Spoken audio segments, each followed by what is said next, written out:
That's for losers, man. I don't get involved in that stuff, but Angel Rashad Milligan rolling out. That's a good question. Brandon, We you want one quick question? can't ask Rashad question. Okay, Rashad. Was do you know what's up? Shout out to Layla. Man, new music. Where do I want to start it for the new music this week? Do I want to start with Halle?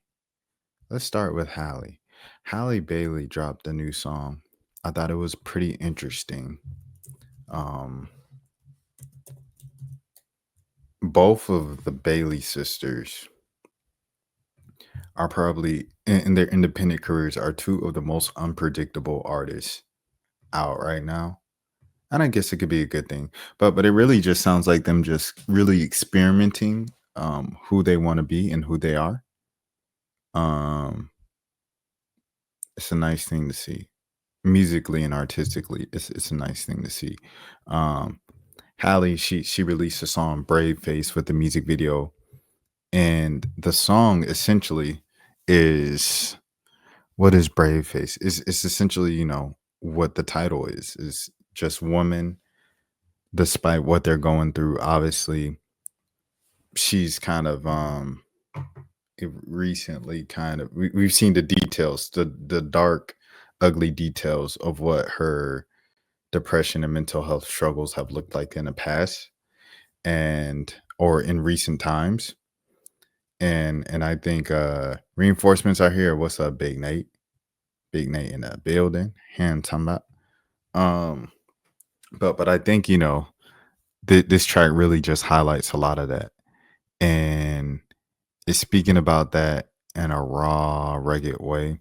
Anytime Halle or Chloe cusses, like, it still throws me off just because of like how they were presented to us as teenagers. And I know they've been cussing for years now and on Instagram Live and been uncut. And the last Chloe and Halle album, The Ungodly Hour, one of my favorite albums, is a lot of like just unfiltered takes of dating and perspective on there, but it still throws me off when they cuss. Big Nate said it's not his thing. It's cool, Big Nate. But like I said, with them, both of them, it's just like, I don't know. I appreciate their willingness to try different things and to not be kind of bolted down to one thing. Like Halle could have easily, just played along with Angel and then just kept Angel as her sound. But she didn't. She went from here to there to here to there. And same thing with Chloe. Chloe goes from like rock to soul to rap to boom, like whatever in the world comes up, Afro beats, whatever comes up to her. So I don't know. I rock with both of those. You know what I'm saying? Nate says behind closed doors, we don't know who they are. 100%. 100% we don't know who they are behind closed doors. But artistically, yeah, that's just how I feel about it. I appreciate the chances that she's taking it and that's all she's talking about. It could be a crossover. We've seen many do this 100%. But it's also like they just been doing it for years now, where it's like, well, but I think it's just indicative of like their true personalities. I was saying this with Samara Sin just a second ago, a few moments ago on my post. Oh, let me see. Scroll down. The Samara Sin's EP, I really like it. I said I really like when you can hear people's life experiences through the music. And this latest EP from Samara Sin sounds like she's been on tour with Smino. And so I think that's like the same thing that we see with Chloe and Halle, of like their constant changing of genres and kind of all over the place lyrics. Sometimes it's angelic and very pure and very just down to the core great music, and other times it's chaotic and uncensored and raw, and what I'm saying, all of those things, and like a bit crazy to say the least. Like Tipsy was one of my favorite songs off of Ungodly Hour, and it's literally like, if you break my heart, I'll unalive you, which is insane. And then we see what actually happened. Allegedly. But yeah. Anyways, that's how I felt about the song. And then the video at the end, she's like shedding her clothes and stuff like that, and kind of showing her body postpartum and things of that sort, like after having a baby. And I thought that was like an interesting choice of just her showing like this is me nude, like figuratively through the lyrics and then like literally in the shot. So I don't know. I thought it was cool. I thought it was cool. I'm not even gonna lie to you. I thought it was cool. So shout out to Halle Bailey. Next thing, Anycia.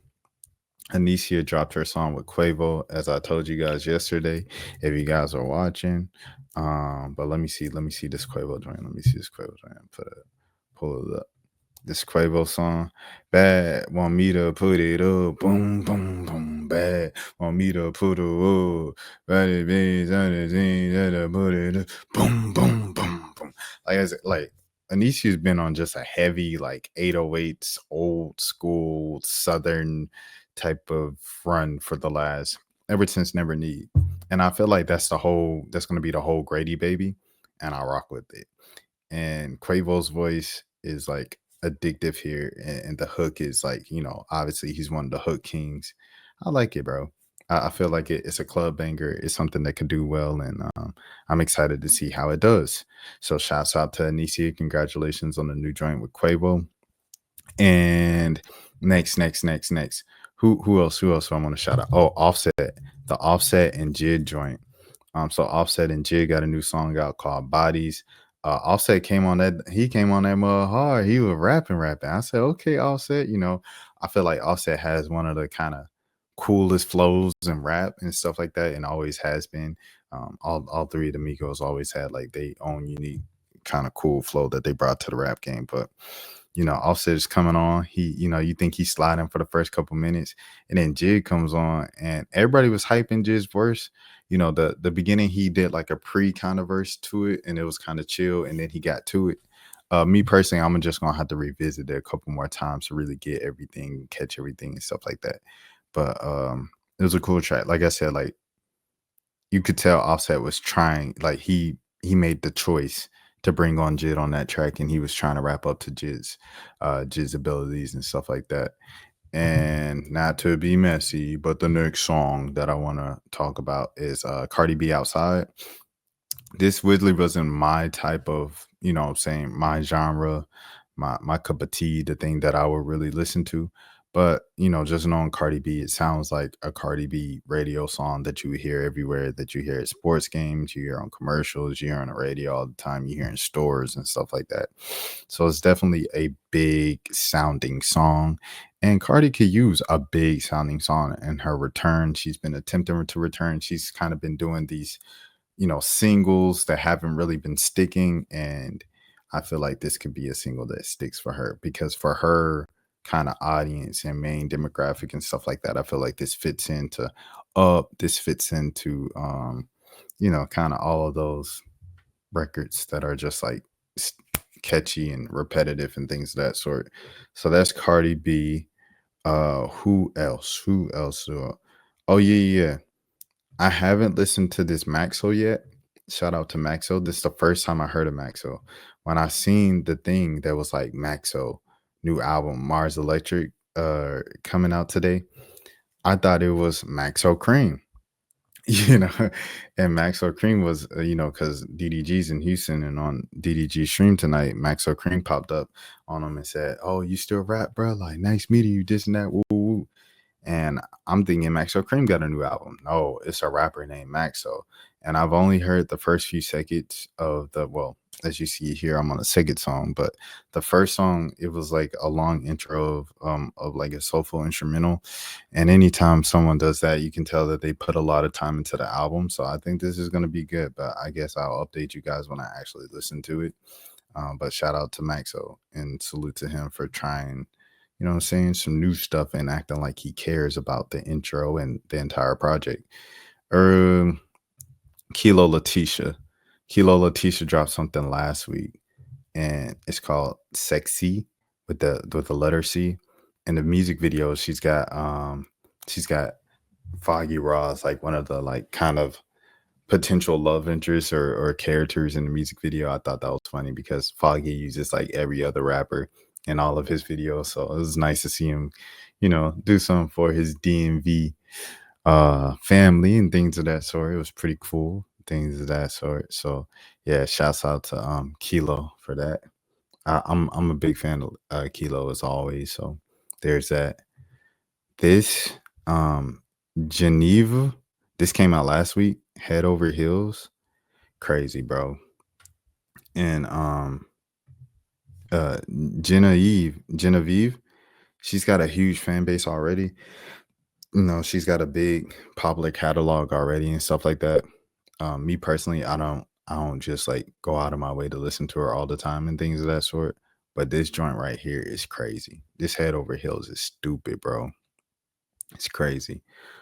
Che Noir, she released a new album and I liked it. It's a lot of like just consistent type of boom bap feeling and things of that sort. So all the hip hop purists and things of that nature, I make sure y'all listen to this new Che Noir. Um, really good rap music, things of that sort. Hip hop purists only. Yeah, yeah, yeah. Like that, like that. Um who else? Who else? Who else? Who else? Who else?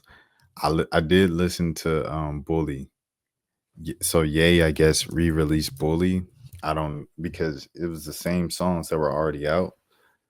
But man, that joint sound good. I'm not gonna lie to you, bruh. The music sounds good, bruh.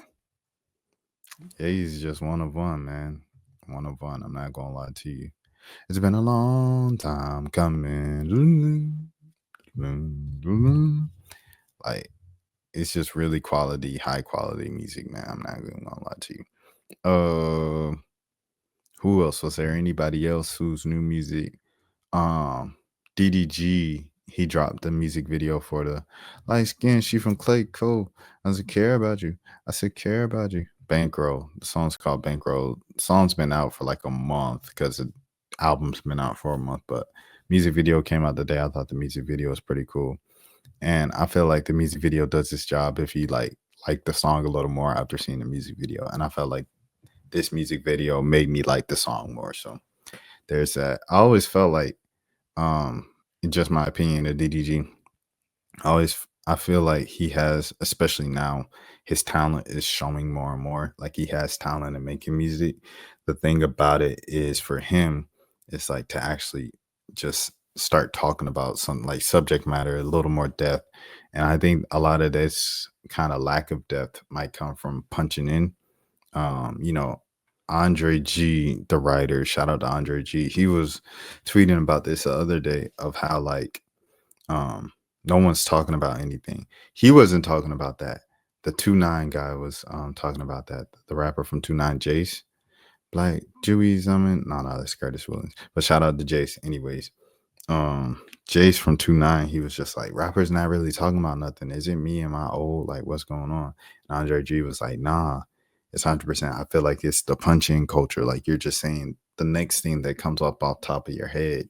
And, you know, it sounds cool, but the substance is missing in a lot of times. So I feel like for DDG, the next thing for him is to just actually start talking about something a little more. You know, he goes on surface level. He might bring up his brother in passing. He might bring up, you know, kind of the drama he receives and being in the headlines constantly. But the next thing I want to see from DDG is like, why? You know what I'm saying? It's like, okay, you're in the tabloids, but how does that make you feel? What specifically in the tabloids have you seen that made you feel this way? You know, you had a fan wish that you were unalive. Um, you know, not a fan, but someone online wish you were unalive. And the post went viral. You know, people have said things about you, said you were the least important one out of your former relationship and things of that sort. Like, how did that make you feel? Bring that up. You know what I'm saying? How does it make you feel to like be in a custody battle and do it in the public? Like these are things I feel like you can dive deeper into. You have enough substance in your life to talk about something, but in your music you don't talk about much. It's just like money, money, woman. I smoke weed. I got money. Like after a while, people gonna be like, bro, I don't care. Unless you just want to be that artist. If you want to be that artist, that's cool. That's cool. But yeah. Was there any other music I wanted to shout out this? Oh, Erykah Badu, I'm tweaking. Almost went a whole thing. Oh, Father, I'm tripping. But shout out to Erykah Badu and Alchemist. They dropped their first single off of their upcoming album. Rhapsody dropped a whole album with Madlib, but it's out only exclusively on Rhapsody.com on her website. But the Next to You, it's a nice joint. I like it. Easy going and stuff like that. Alchemist is bringing in his style. You can hear him, and you can obviously hear Erykah Badu is always the queen. Things of that sort. Who I wanted to shout out. Erykah Badu. We shouted out Rhapsody as well with Madlib. Was there another thing that I wanted to shout out with music? I feel like there is, but it just slips my mind at the moment. So because of that, I guess we will be going to the next topic. That's for losers, man. I don't get involved in that stuff, but. Angel Rashad Milligan rolling out. That's a good question. We can't ask Rashad questions. Hey, Rashad.